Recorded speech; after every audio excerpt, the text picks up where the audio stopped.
Hello class 10th students. चलिए एक बार फिर से हम print culture and modern world start करते हैं और आज इसका 7th टॉपिक जो है पढ़ेंगे हम religious reform and public debate. आप चाहे तो इसके पहले के जितने टॉपिक्स हैं उसको प्लेलिस्ट में देख सकते हैं और उसे पढ़ और समझ सकते हैं। चलिए देखते हैं इस 7th टॉपिक में क्या है। From the early 19th century, as you know, there was intense debate around the religious issues। Early 19th century में बहुत ही ज़बरदस्त विवाद था कई धार्मिक मुद्दों पर। Different group confronted the changes happening within colonial society in different way। अलग अलग ग्रुप्स ने जो कॉलोनियल समाज था उस टाइम जब अंग्रेज़ों का शासन था भारत में, तो जो बदलाव आ रहे थे सब उसको अलग अलग तरीके से देख रहे थे and offered a variety of new interpretation of the belief of different religion। और अलग अलग लोगों ने जो है कई तरह से धर्म को अपने नज़रिए से देखना शुरू किया और उसे लोगों को बताना शुरू किया। सम क्रिटिसाइज एग्जिस्टिंग प्रैक्टिसेस, कुछ ने तो जो पारंपरिक तरीके से चले आ रहे जो ये थे धर्म के जो अलग अलग रूप होते हैं उसको उसकी आलोचना की। कंपेन फॉर द रिफॉर्म, और कहा कि भाई उसमें सुधार होना चाहिए, जो पारंपरिक अभी चल रहे हैं उसमें सुधार होना चाहिए, परंपराएं जो चली आ रही हैं उसमें। While the other counters the argument of reformer, लेकिन जो लोग सुधार की बात कर रहे थे उन्हें रिफॉर्मर कहा जाता है, लेकिन इन रिफॉर्मर के जो आर्गूमेंट थे उसका भी विरोध हो रहा था, कुछ लोग उसका विरोध कर रहे थे। Debates were carried out in public and in print, और बहुत तरह की आमने सामने भी विवाद हो रहा था और कुछ अखबारों में भी या इसमें छापे जा रहे थे, अलग अलग तरीके से छापे जा रहे थे। Printed tracts and newspaper not only spread the new idea, जो छपे हुए तो जो ट्रैक्ट्स होते थे या जो छोटे निबंध के रूप में जो होता है पब्लिश किया जाता है वो, या फिर समाचार में जो बातें छपती थी, not only spread the new idea, इसने न सिर्फ अलग अलग नए नए विचारों को फैलाया, but they shape the nature of the debate, और साथ ही साथ उन्होंने विवाद का जो एक रूप होता है ना उसको भी बदलना शुरू कर दिया था। A wider public could now participate in these public discussion and express their views. अब बहुत सारे लोग जो थे वो इस तरह के पब्लिक डिस्कशन में पार्टिसिपेट कर सकते थे और अपने विचारों को रख सकते थे। New ideas emerge through the these clashes of opinion, और जब दो तरह के विचार आपस में टकराते हैं तो नए विचार भी पनपते हैं, तो ऐसे ही नए नए विचार भी आ रहे थे इनके टकराव के कारण। This was a time of intense controversy between social and religious reformer, और इस समय बहुत ज़बरदस्त बहस चल रही थी सामाजिक और धार्मिक सुधारकों के बीच में। And the Hindu orthodoxy over matter like widow immolation, monotheism, Brahmanical priesthood and idolatry, और साथ ही साथ जो हिंदू ऑर्थोडॉक्सी थी, जो हिंदू रूढ़िवादी लोग थे, वो कई मैटर्स पर बहस कर रहे थे। उस टाइम बहुत परंपरा थी वीडो इमोलेशन का, जिसमें क्या होता है कि पति की मृत्यु हो जाए तो पत्नी को भी साथ में जला दिया जाता था। मोनोथीज्म, क्या एक ही धर्म को मानना चाहिए, एक ही ईश्वर को मानना चाहिए। ब्राह्मणिकल प्रेस्टुड, यानी क्या सिर्फ ब्राह्मण ही पुजारी बन सकता है, या फिर आइडोलेट्री, मूर्ति पूजा के ऊपर। इन सभी टॉपिक के ऊपर उस समय खूब बहस चल रही थी रिफॉर्मर्स और हिंदू ऑर्थोडॉक्सी के बीच में। In Bengal as the debate developed, फिर बंगाल में ये बहस बढ़ने लगी। Tract and newspaper proliferated, circulating a variety of argument, और इस तरह से क्या बड़े निबंध और न्यूज़पेपर जो है इन सब विचारों को फैलाने में बहुत ही काम आ रहे थे। यानी ये लोग क्या कर रहे, इन सब के ट्रैक्ट और न्यूज़पेपर की वजह से ये सब विचार बहुत तेज़ी से लोगों तक पहुंच रहे थे और बहुत तरह की आर्गूमेंट भी आ रही थी। To reach a wider audience the ideas were printed in everyday spoken language of ordinary people.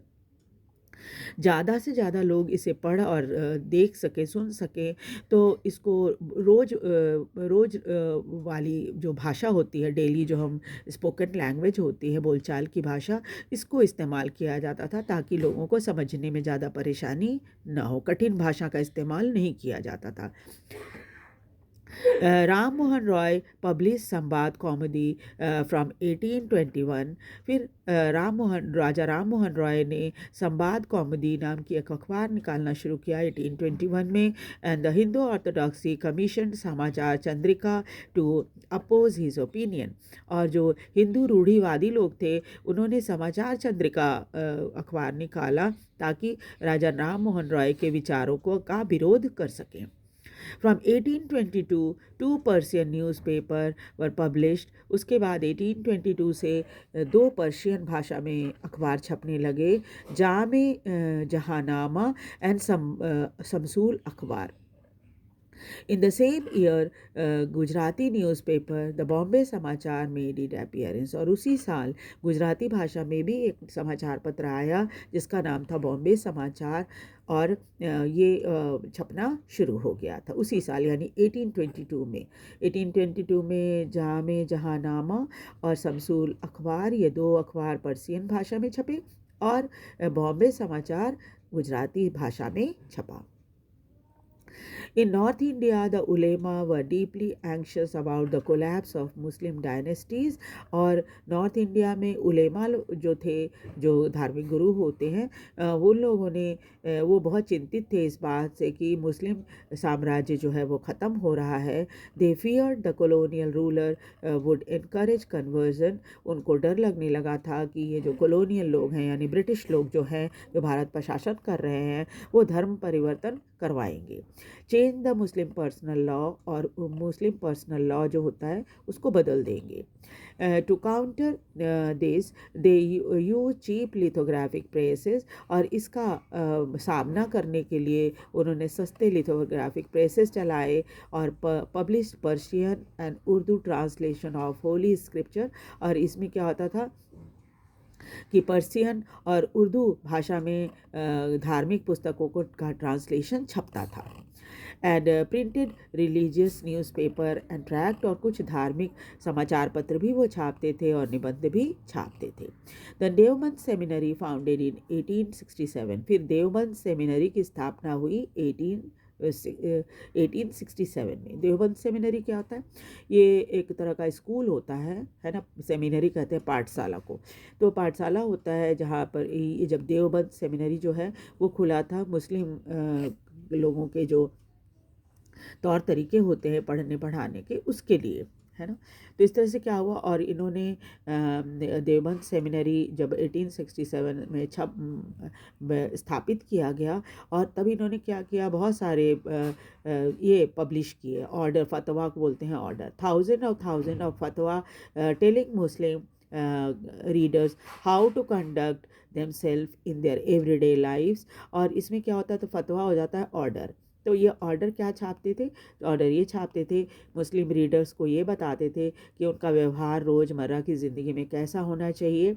And explaining the meaning of Islamic doctrine, और जो सिद्धांत हैं, धार्मिक सिद्धांत हैं मुस्लिम लोगों के, उसके बारे में वो समझाते थे, उसकी मीनिंग उसको समझाते थे लोगों को अपने न्यूज़पेपर के थ्रू।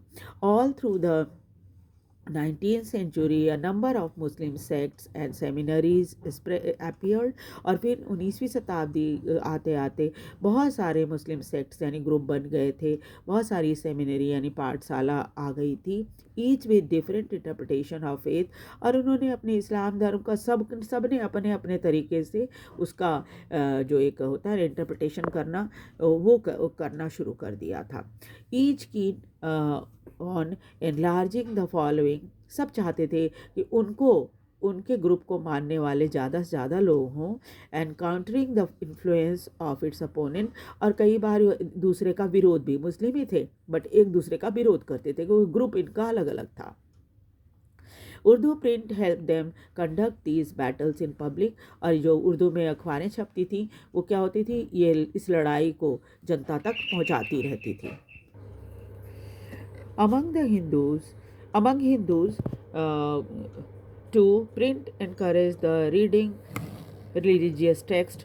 अब क्या था, जो हिंदू थे उन्होंने भी धार्मिक जब छपाई होने लगी तो धार्मिक पुस्तकों को पढ़ने वाले लोगों की संख्या बढ़ गई, specially in the vernacular language. ख़ास तौर पे जो रीजनल भाषा में, जैसे हिंदी और तमिल, तेलुगु, मलयालम, गुजराती, मराठी, इन सब चीज़ों में, इन भाषाओं में भी किताबें छपने लगी थी। And the first printed edition of Ramcharitmanas of Tulsidas 16th century text came out from Calcutta in 1810। और पहली जो रामचरितमानस थी तुलसीदास द्वारा लिखी गई, जो 16वीं शताब्दी की एक किताब थी, वो कलकत्ता में 1810 में छपकर आई। By the mid-19th century, cheap lithographic edition flooded North Indian market। फिर क्या होता, mid-19th century आते आते सस्ते जो थे किताबें जो थी वो पूरे भारतीय मार्केट में भर गई थी।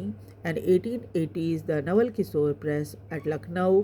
फिर 1880s में नवल किशोर प्रेस लखनऊ में बना, and Shri Venkateshwar press in Bombay, और बॉम्बे में श्री वेंकटेश्वर प्रेस खुला। Publish numerous religious text in vernacular. और ये दोनों प्रेस जो थे वो अलग अलग वर्नाकुलर भाषाओं में किताबें, धार्मिक किताबें छापते थे। In their printed and portable form, ये इनकी छपाई जो होती थी पोर्टेबल फॉर्म में होती थी, यानी कि आप इन धार्मिक पुस्तकों को कहीं भी ले जा सकते हो, छोटी सी होती थी। These could be red easily by the faithful at any place and time. और जो धर्म में विश्वास करने वाले लोग थे वो इसे कहीं भी, किसी भी जगह पर, किसी भी समय पढ़ सकते थे। They could also be read out in large groups of illiterate men and women। और साथ ही साथ क्या था, इसे बड़े भीड़ के सामने भी, बड़े ग्रुप के सामने भी, जो लोग पढ़ लिख नहीं सकते, पुरुष महिलाएं, उनको भी ज़ोर ज़ोर से बोलकर या पढ़कर सुनाया जा सकता था। Religious text therefore reached a very wide circle of people, encouraging discussion, debate and controversies within and among different religion। और धार्मिक पुस्तकों ने जब वो बड़े ग्रुप तक पहुंचने लगे, ज़्यादा लोगों तक पहुंचने लगे, इससे क्या हुआ, डिस्कशन को इनकरेजमेंट मिला, वाद विवाद होने लगे, बहुत सारे कंट्रोवर्सी भी होने लगे, धर्म के अंदर भी और दूसरे धर्मों के साथ भी। Print did not only stimulate the publication of conflicting opinion amongst communities।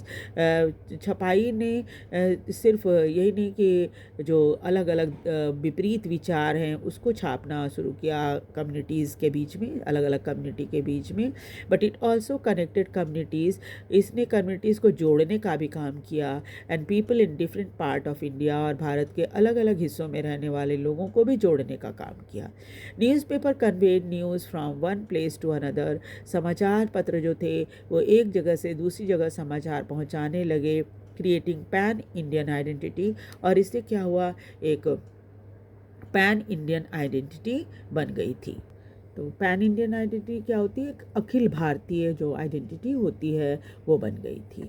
तो इस तरह से हमने प्रिंट का क्या असर पड़ने लगा था भारतीय समाज के ऊपर, इसके बारे में हमने पढ़ा। अगर आप पूरा, जैसा मैंने पहले आपको बताया था, दोबारा याद दिला दे रही हूँ कि ये जो एक इसमें